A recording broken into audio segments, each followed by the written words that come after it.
வணக்கம். நீங்கள் இணைந்திருப்பது சமூகத்தின் மதிய நேர பிரதான செய்திகளோடு இணைந்து கொள்ளும் நான் டோரின் புஷ்பராஜா. விரிவான செய்திகளுக்குள் செல்வதற்கு முன்பதாக முதலில் தலைப்புச் செய்திகள். மொனராகலையில் அதிகாலை பயங்கரம், கோர விபத்தில் 5 பலி, 3 படுகாயம். நெட் சான்றிதழ் வழங்கும் தரவு கட்டமைப்பு செயலிழப்பு, போலீசார் அறிவிப்பு. வெடுக்குநாரி மலை பொங்கல் விழா, பக்தர்களின் வழிபாடு தொடர்பில் விசேட கலந்துரையாடல். மும்பையிலிருந்து 644 சுற்றுலா பயணிகளுடன் காங்கேசன் துறை வந்த அடுத்த கப்பல். அனுர அரசு கவிழ்ந்தால் அதற்கு முட்டாள் அமைச்சர்களே காரணம், மனோ எம்பி பகிரங்க எச்சரிக்கை. தமிழ் மக்களின் பிரச்சினைகள் தொடர்பில் இந்திய உயர்ஸ்தானிகருடன் ஸ்ரீதரன் எம்பி கலந்துரையாடல். கந்தளாய் குளத்தில் சட்டவிரோத மீன்பிடி உபகரணங்கள் மீட்பு, 2 தப்பியோட்டம். பேத்தியை துஷ்பிரயோகம் செய்த முதியவருக்கு கடுங்காவல் சிறை, வவுனியா நீதிமன்றம் அதிரடி தீர்ப்பு. இலங்கையில் 3 நாள் துக்க தினம், தேசிய கொடியை அரைக்கம்பத்தில் பறக்க விடுமாறு அறிவுறுத்தல். நெடுந்தீவுக்கான புதிய படகு கொள்வனவுக்கு ரூபாய் 235 மில்லியன் ஒதுக்கீடு. வடக்கு மாகாண தெங்கு உற்பத்தி திணைக்களத்தில் ஆளணி பற்றாக்குறை. லஞ்சம் பெற்ற 2 போலீஸ் அதிகாரிகள் விளக்கமறியலில். அவை எமது தலைப்புச் செய்திகள். இனி தொடர்பான விரிவான செய்திகள். மொனராகலை கும்புக்கிழு பகுதியில் இன்று அதிகாலை இடம்பெற்ற பாரிய வாகன விபத்தில் ஒரே குடும்பத்தை சேர்ந்த 2 உட்பட 5 பேர் உயிரிழந்துள்ளனர். வெள்ளவாய மொனராகலை பிரதான வீதியின் கும்புகன கழுப்பாலம் பகுதியில் வெள்ளவாய நோக்கி பயணித்த டிப்பர் வண்டி ஒன்று எதிர் திசையில் வந்த உளவு இயந்திரத்துடன் மோதியதில் இந்த விபத்து இடம்பெற்றுள்ளதாக போலீசார் தெரிவித்துள்ளனர். விபத்தின் போது உளவு இயந்திரத்தில் 10 பேர் பயணித்த நிலையில் அவர்களில் 8 பேர் பலத்த காயங்களுக்கு உள்ளாகி மொனராகலை வைத்தியசாலையில் அனுமதிக்கப்பட்டுள்ளனர். எனினும் சிகிச்சை பலனின்றி அவர்களில் 5 பேர் உயிரிழந்துள்ளனர். உயிரிழந்தவர்கள் 21, 26, 31, 55 மற்றும் 56 வயதுடையவர்கள் எனவும் அவர்கள் தொடங்க ஸ்லந்த புத்தள மற்றும் ஹொரபொக்க பகுதிகளைச் சேர்ந்தவர்கள் எனவும் போலீசார் தெரிவித்துள்ளனர். காயமடைந்த ஏனைய 3 மொனராகலை வைத்தியசாலையில் தொடர்ந்து சிகிச்சை பெற்று வருகின்றனர். யாத்திரிகள் குழுவை ஏற்றிச் சென்ற உளவு இயந்திரமே விபத்தில் சிக்கியதாக தெரிய வருகின்றது. இதேவேளை விபத்துடன் தொடர்புடைய டிப்பர் வண்டி சாரதி மற்றும் உளவு இயந்திர சாரதி ஆகியோர் கைது செய்யப்பட்டுள்ளனர். சம்பவம் தொடர்பான மேலதிக விசாரணைகளை மொனராகலை போலீசார் முன்னெடுத்து வருகின்றனர். பாரிஸ் வாழ் மக்களே, உங்களின் பேராதரவை பெற்ற கல்யாணி மற்றும் அன்னபூரணி தயாரிப்புகள் இப்போது 2 கிளைகளிலும். PD cash and carry La Chapelle, PD super store, ஹார்லி கோனஸ். போலீஸ் தலைமையகத்தினால் விநியோகிக்கப்படும் நற்சான்றிதழ்கள் தொடர்பான தரவு கட்டமைப்பு செயலிழந்துள்ளதாக போலீஸ் ஊடகப் பிரிவு தெரிவித்துள்ளது. பத்திரமுள்ள சுகூருபாய கட்டடத்தின் 17வது மாடியில் அமைந்துள்ள நற்சான்றிதழ் பிரிவினால் இந்த சான்றிதழ்கள் விநியோகிக்கப்படுவதுடன் விண்ணப்பங்களை ஏற்றுக்கொள்வது, அறிக்கைகளை கோருவது மற்றும் சான்றிதழ்களை அச்சிடுவது ஆகியன குறித்த தரவு கட்டமைப்பினூடாகவே மேற்கொள்ளப்படுகின்றன. எவ்வாறாயினும் அந்த தரவு கட்டமைப்பானது நேற்று பகல் 12:50 மணி முதல் செயலிழந்துள்ளதாக போலீஸ் தலைமையகம் குறிப்பிடுகிறது. இந்த கட்டமைப்பு வழமைக்கு கொண்டுவருவதற்காக இலங்கை தகவல் மற்றும் தொடர்பாடல் தொழில்நுட்ப முகவர் நிலையத்திற்கு அறிவிக்கப்பட்டுள்ளதுடன் இதற்கான நடவடிக்கைகள் தற்சமயம் முன்னெடுக்கப்பட்டு வருவதாகவும் போலீசார் தெரிவித்தனர். இதற்கமைவாக தரவு கட்டமைப்பு சீரமைக்கப்படும் வரை நெட் சான்றிதழ்களுக்காக விண்ணப்பிக்க வேண்டாம் என போலீஸ் தலைமையகம் பொதுமக்களிடம் கோரிக்கை விடுத்துள்ளது. தரவு கட்டமைப்பு வழமைக்கு திரும்பியவுடன் சான்றிதழ்களுக்கான விண்ணப்பங்களை மீண்டும் சமர்ப்பிக்க முடியும் எனவும் போலீஸ் ஊடக பிரிவு மேலும் அறிவித்துள்ளது. வவுனியா மாவட்டத்தில் தொல்பொருள் பெறுமதிமிக்க இடங்களில் அமைந்துள்ள வழிபாட்டு தலங்களில் பக்தர்கள் வழிபாடுகளில் ஈடுபடும் போது ஏற்படும் பிரச்சனைகள் தொடர்பில் விசேட கலந்துரையாடல் ஒன்று நேற்று வவுனியா மாவட்ட செயலகத்தில் நடைபெற்றது. கூட்டுறவு அபிவிருத்தி பிரதி அமைச்சர் உபாலி சமரசிங்க மற்றும் வவுனியா மாவட்ட செயலாளர் PA சரத் சந்திர ஆகியோரின் தலைமையில் இந்த கலந்துரையாடல் இடம்பெற்றது.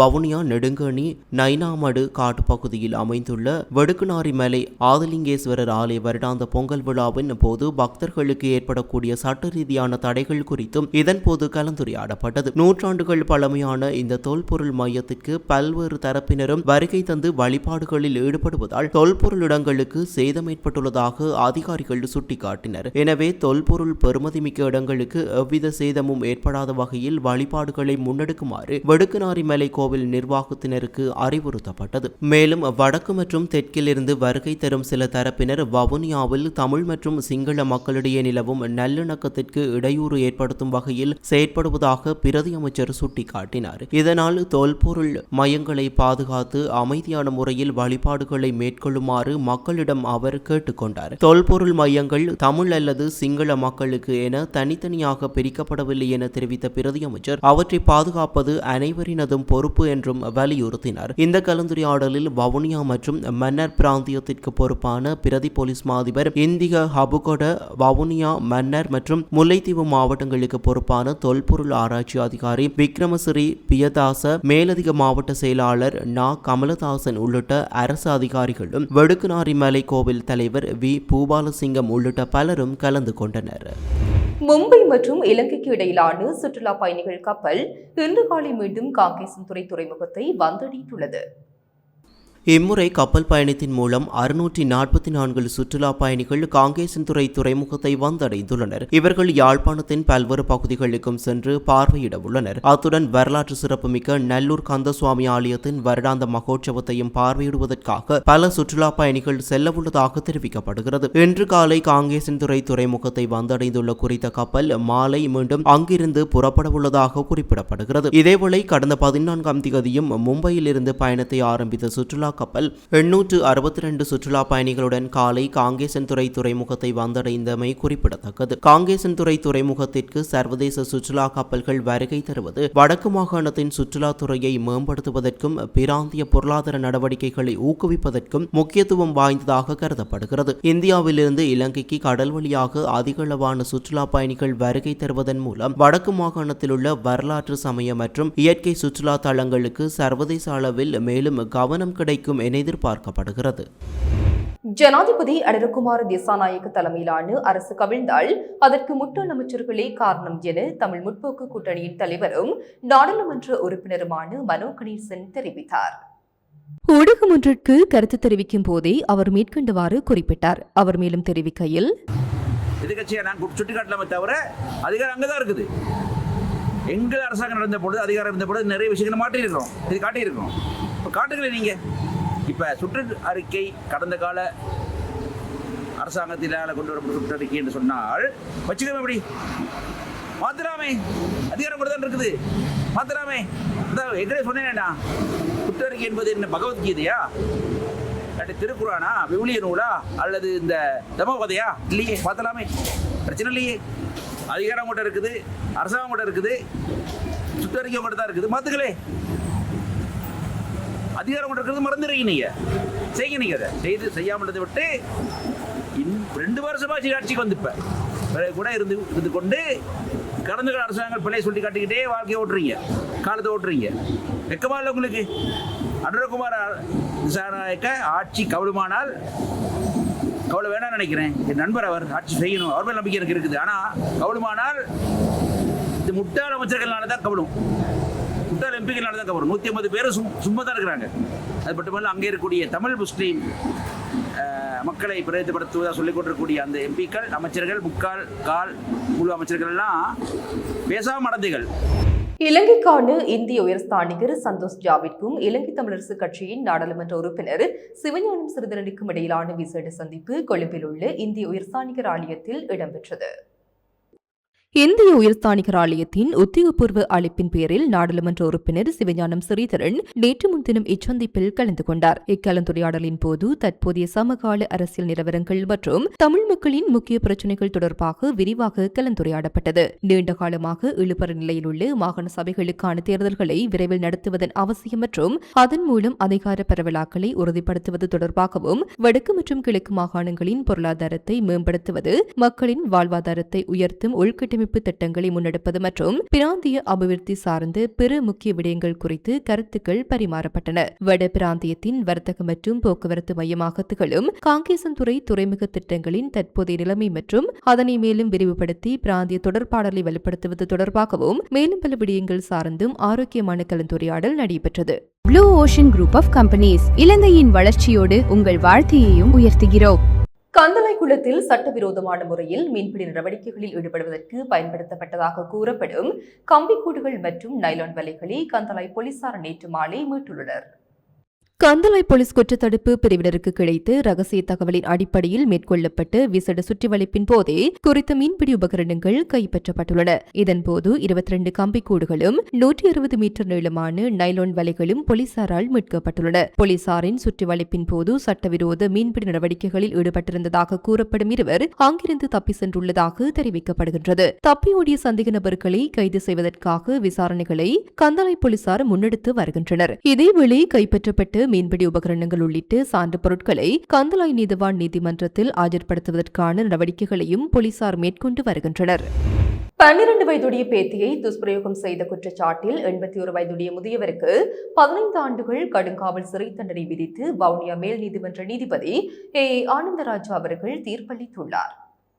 கடந்த 2020 ஆண்டு செப்டம்பர் மாதம் போகஸ்பவ போலீஸ் பிரிவுக்கு உட்பட்ட வெகரதின பகுதியில் இக்குற்றச் செயல் இடம்பெற்றுள்ளது. சம்பவம் நடந்தபோது எதிரிக்கு 76 வயதாகும். இது தொடர்பான வழக்கின் குற்றச்சாட்டு பத்திரம் 2024 ஆண்டு நீதிமன்றத்தில் தாக்கல் செய்யப்பட்டு விசாரணைகள் இடம்பெற்று வந்தன. இவ்வழக்கு விசாரணையின் போது எதிரி தரப்பில் அவரது 81 வயது முதுமையை கருத்தில் கொண்டு கருணை காட்டுமாறு விண்ணப்பிக்கப்பட்டது. எனினும் பாதிக்கப்பட்ட சிறுமியின் இயற்கை பாதுகாவலர்களில் ஒருவரான பாட்டனாலேயே இக்குற்ற செயல் புரியப்பட்டுள்ளமை சிறுமிக்கு ஏற்பட்டு கடுமையான உளவியல் பாதிப்புகள் மற்றும் கல்வி தடைப்பட்டிருந்தமை ஆகியவற்றை நீதிமன்றம் சுட்டிக்காட்டியது. எதிரி மீதான குற்றச்சாட்டுகள் நியாயமான சந்தேகத்திற்கு அப்பால் நிரூபிக்கப்பட்டதால் எதிரியின் வயதை புறக்கணித்து 15 ஆண்டுகள் கடுங்காவல் சிறை தண்டனையும் 50,000 ரூபாய் அபராதமும் விதிக்கப்பட்டதுடன் அதனை செலுத்த தவறின் மேலதிக 1 வருடம் சிறை தண்டனையும் பாதிக்கப்பட்ட சிறுமிக்கு 1 மில்லியன் ரூபாய் நஷ்ட ஈடும் செலுத்த வேண்டும் எனவும் அதனை செலுத்த தவறின் மேலதிக 2 ஆண்டுகள் சிறை தண்டனையும் வழங்கப்பட்டுள்ளது. அரசு சட்டவாதியினால் முன்வைக்கப்பட்டு சாட்சிகள் மற்றும் ஆவணங்களின் அடிப்படையில் குற்றச்சாட்டுகள் சந்தேகத்திற்கு அப்பால் நிரூபிக்கப்பட்டதை அடுத்து இத்தீர்ப்பு வழங்கப்பட்டதுடன் இவ்வழக்கினை சட்டமாதிபர் திணைக்களம் சார்பில் அரசு சட்டவாதி ஸ்ரீ சிவஸ்கந்த ஸ்ரீ நெறிப்படுத்தியிருந்தார். தரமற்ற மோட்டார் சைக்கிள் தலைக்கவசங்களை விற்பனைக்காக காட்சிப்படுத்தியிருந்து கொழும்பு பகுதியில் உள்ள வர்த்தக நிறுவனம் ஒன்றிற்கு 2 லட்சம் ரூபாய் அபராதம் விதிக்கப்பட்டுள்ளது. புதுக்கடை இலக்கம் 5 பிரதான நீதிவான் நீதிமன்றத்தினால் இந்த அபராதம் விதிக்கப்பட்டுள்ளதாக நுகர்வோர் விவகார அதிகார சபை தெரிவித்துள்ளது. நுகர்வோர் விவகார அதிகார சபையின் கொழும்பு மாவட்ட செயலகத்தின் விசாரணை அதிகாரிகளால் மேற்கொள்ளப்பட்ட சோதனையின் போது கொழும்பு 10 ஜெயந்த வீரசேகர மாவட்டத்தில் அமைந்துள்ள இந்த நிறுவனத்திலிருந்து SLS 517 தர சான்றிதழ் முத்திரையில்லாத LSS ரக மோட்டார் சைக்கிள் தலைக்கவசங்கள் மீட்கப்பட்டுள்ளன. குறித்த தலைக்கவசங்கள் 1800 ரூபாய் விலையில் விற்பனைக்காக காட்சிப்படுத்தப்பட்டிருந்தமை தெரியவந்துள்ளது. இது தொடர்பில் தாக்கல் செய்யப்பட்ட வழக்கில் பிரதிவாதியான நிறுவனம் குற்றத்தை ஒப்புக்கொண்டதை தொடர்ந்து நீதிமன்றம் 2 லட்சம் ரூபாய் அபராதத்தை விதித்துள்ளது. மூத்த இசைக்கலைஞர் நந்தா மாலினியின் மறைவை அடுத்து பிரகடனப்படுத்தப்பட்டுள்ள 3 நாள் தேசிய துக்க காலத்தில் அனைத்து அரசு நிறுவனங்களிலும் தேசிய கொடியை அரைக்கம்பத்தில் பறக்க விடுமாறு பொது நிர்வாக மாகாண சபைகள் மற்றும் உள்ளூராட்சி அமைச்சு அறிவுறுத்தியுள்ளது. இதற்கமைவாக இன்று நாளை மற்றும் நாளை மறுதினம் ஆகிய தினங்களில் தேசிய கொடி அரைக்கம்பத்தில் பறக்கவிடப்படும் என அறிவிக்கப்பட்டுள்ளது. 2026 ஆகஸ்ட் 21ஆம் தேதி வெளியிடப்பட்ட இந்த சுற்றறிக்கையில் பொது நிர்வாக மாகாண சபைகள் மற்றும் உள்ளூராட்சி அமைச்சின் செயலாளர் அலோக பண்டார கையொப்பமிட்டுள்ளார். இலங்கையின் புகழ்பெற்ற பாடகி நந்தா மாலினி தனது 82வது வயதில் நாவலையில் உள்ள அவரது இல்லத்தில் நேற்று காலமானார்.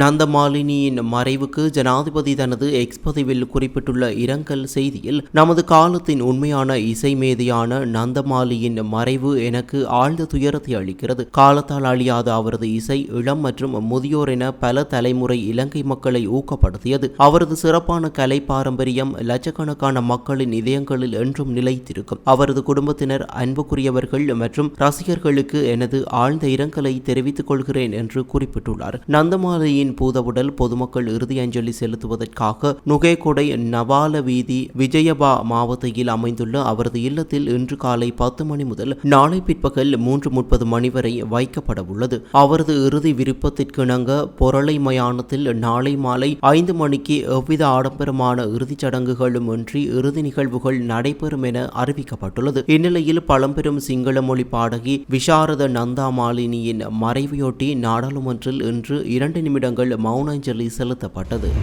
சமூக சக்தி தேசிய வறுமை ஒழிப்பு திட்டத்தின் கீழ் முன்னெடுக்கப்படவுள்ள பன்முக வறுமை ஒழிப்பு திட்டங்களை நடைமுறைப்படுத்துவது தொடர்பான விசேட கலந்துரையாடல் யாழ்ப்பாண மாவட்ட செயலர் மருதலிங்கம் பிரதீபன் தலைமையில் நேற்று மாவட்ட செயலகத்தில் நடைபெற்றது.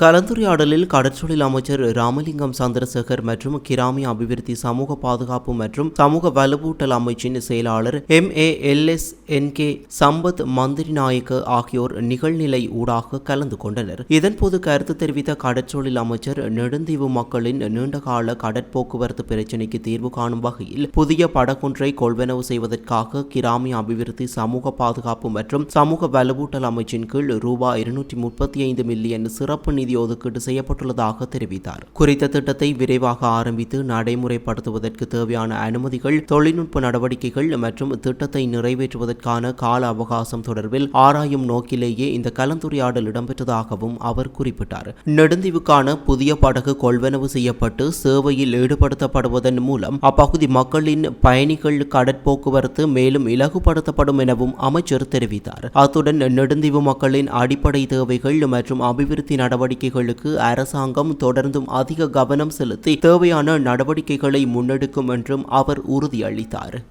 வடக்கு மாகாண தெங்கு உற்பத்தி திணைக்களத்தில் ஆளணிகள் நிரப்பப்படாமையால் நமது பணிகளை மேற்கொள்வதற்கு பல்வேறு சிரமங்களை எதிர்நோக்கி வருவதாக தெங்கு முக்கோண வலய உதவி பொது முகாமையாளர் தேவராஜா வைகுந்தன் தெரிவித்துள்ளார். வடமராட்சி கிழக்கில் தென்னை உற்பத்தியை மேம்படுத்துவது தொடர்பாக இடம்பெற்ற சந்திப்பிலேயே இவ்வாறு குறிப்பிட்டார். அவர் மேலும் தெரிவித்ததாவது, வடமாகாணத்தில் தெங்கு பயிர் செய்கை சபைக்கு ஒரே ஒரு தென்னை அபிவிருத்தி உத்தியோகத்தர் மட்டும் பணியாற்றுகின்றார். மேலும் 3 தென்னை அபிவிருத்தி உதவியாளர்கள் மட்டுமே பணியில் உள்ளனர். எமக்கு பதவி உயர்வுகள் வழங்கப்பட்ட போதும் இதுவரை ஆளணி நியமனங்கள் எதுவும் நிரந்தரப்படாமலும் உள்ளது. இலங்கையில் தற்போது தேங்காய் விலை அதிகரிப்பதற்கு காரணம் தேங்காய் உற்பத்தி மிக குறைவாக உள்ளமையே. குறைவான தேங்காய் உற்பத்தியில் இருந்த வடக்கு மாகாணம் தற்போது தேங்காய் உற்பத்தியில் அதிகரித்து காணப்படுகிறது. இதற்கு வடக்கு தென்னை முக்கோண வலயம் உருவாக்கப்பட்டமையே காரணம் என்றும் குறிப்பிட்டார். சாய்ந்தமருது போலீஸ் நிலையத்தைச் சேர்ந்து போலீஸ் பரிசோதகர் ஒருவரும் போலீஸ் கான்ஸ்டபிள் ஒருவரும் 20,000 ரூபாய் லஞ்சம் பெற்ற குற்றச்சாட்டில் கைது செய்யப்பட்ட நிலையில் எதிர்வரும் ஆகஸ்ட் 28ஆம் தேதி வரை விளக்கமறியலில் வைக்கப்பட்டுள்ளனர். ஐஸ் போதைப் பொருளை வைத்திருந்த குற்றச்சாட்டில் கைது செய்யப்பட்ட சந்தேக நபர் ஒருவருக்கு எதிரான சட்ட நடவடிக்கைகளை தளர்த்துவதற்காக லஞ்ச பணத்தை கோரி பெற்றுக்கொண்டதாக கூறப்படும் குற்றச்சாட்டின் பேரில் லஞ்சம் அல்லது ஊழல் ஒழிப்பு ஆணைக்குழுவின் அதிகாரிகளால் குறித்த 2 போலீஸ் அதிகாரிகளும் கைது செய்யப்பட்டுள்ளனர். சந்தேக நபரிடம் கைப்பற்றப்பட்ட ஐஸ் போதைப் பொருளின் முழுமையான அளவு தொடர்பில் சட்ட நடவடிக்கை எடுக்காமல் 70 மில்லிகிராம் ஹெரோயின் தொடர்பில் மாத்திரம் நீதிமன்றத்தில் அறிக்கை சமர்ப்பித்து குறைந்த தண்டனைக்கு உட்படுத்துவதற்கும் எதிர்காலத்தில் அவர் எவ்வித இடையூறுமின்றி செயற்படுத்துவதற்கு அனுமதிப்பதற்குமாக 20,000 ரூபாய் லஞ்சமாக கோரப்பட்டதாக குற்றம் சுமத்தப்பட்டுள்ளது. இந்நிலையில் கடந்த ஆகஸ்ட் 17ஆம் தேதி போலீஸ் பரிசோதகர் பெரிய நீலாவணை போலீஸ் நிலையத்திலும் பெரிய கான்ஸ்டபிள் கல்முனையிலும் லஞ்சம் அல்லது ஊழல் ஒழிப்பு ஆணைக்குழுவின் அதிகாரிகளால் கைது செய்யப்பட்டனர். பின்னர் சந்தேக நபர்களை கல்முனை நீதவான் நீதிமன்றத்தில் ஆஜர்படுத்தியதை தொடர்ந்து இருவரையும் எதிர்வரும் ஆகஸ்ட் 28ஆம் தேதி வரை விளக்கமறியலில் வைக்க நீதிமன்றம் உத்தரவிட்டுள்ளது. இத்துடன் சமூகத்தின் மதிய நிறை பிரதான செய்திகள் நிறைவு பெறுகின்றன. தொடர்ந்தும் சமூகத்தோடு இணைந்திருங்கள். எமது RIP பேச்சுக்கு கிடைத்த மரண அறிவித்தல்கள். யாழ்ப்பாணம் பலாலி கிழக்கை புறப்படமாகவும் முல்லைத்தீவு சுதந்திரபுரத்தை வதிவிடமாகவும் கொண்டிருந்த திரு ராசதுரை மயூரன் அவர்கள் 16/8/2026 ஞாயிற்றுக்கிழமை அன்று காலமானார். கிளிநொச்சி பூநகரி மரபகுரட்சியை புறப்படமாகவும் வதிவிடமாகவும் கொண்டிருந்த திரு நாகமுத்து குணசேகரம் அவர்கள் 20/8/2026 வியாழக்கிழமை அன்று காலமானார். மட்டக்களப்பு தாளங்குடா கிராமத்தை புறப்படமாகவும் வதிவிடமாகவும் கொண்டிருந்த திரு ஆரோக்கியம் இருதயதாசன் அவர்கள் 20/8/2026 வியாழக்கிழமை அன்று காலமானார். அம்பாறை திருக்கோவில் தம்பிலுவிலைச் சேர்ந்த செல்வி குலேந்திரராசா யாழினி அவர்கள் 19/8/2026 புதன்கிழமை அன்று இறைப்பதமடைந்தார். மேலே அறிவிக்கப்பட்ட அனைத்து மரண அறிவித்தல் இறுதிக்கிரியை பற்றிய தகவல்களை அறிந்து கொள்ள ரிப்டாட் பேஜை பார்வையிடுங்கள். இதற்கான லிங்க் கீழிருக்கும் டிஸ்கிரிப்ஷனில் பார்வையிடலாம். இது போன்ற செய்திகளை தெரிந்து கொள்ள சமூகம் நியூஸ் சேனலை சப்ஸ்கிரைப் செய்து அருகில் உள்ள பெல் பட்டனை கிளிக் செய்யுங்கள். மேலும் இது போன்ற செய்திகளை உடனுக்குடன் தெரிந்து கொள்ள சமூகமீடியா.com என்ற இணையதளத்தின் வாயிலாகவும் எங்களுடன் இணைந்திருங்கள்.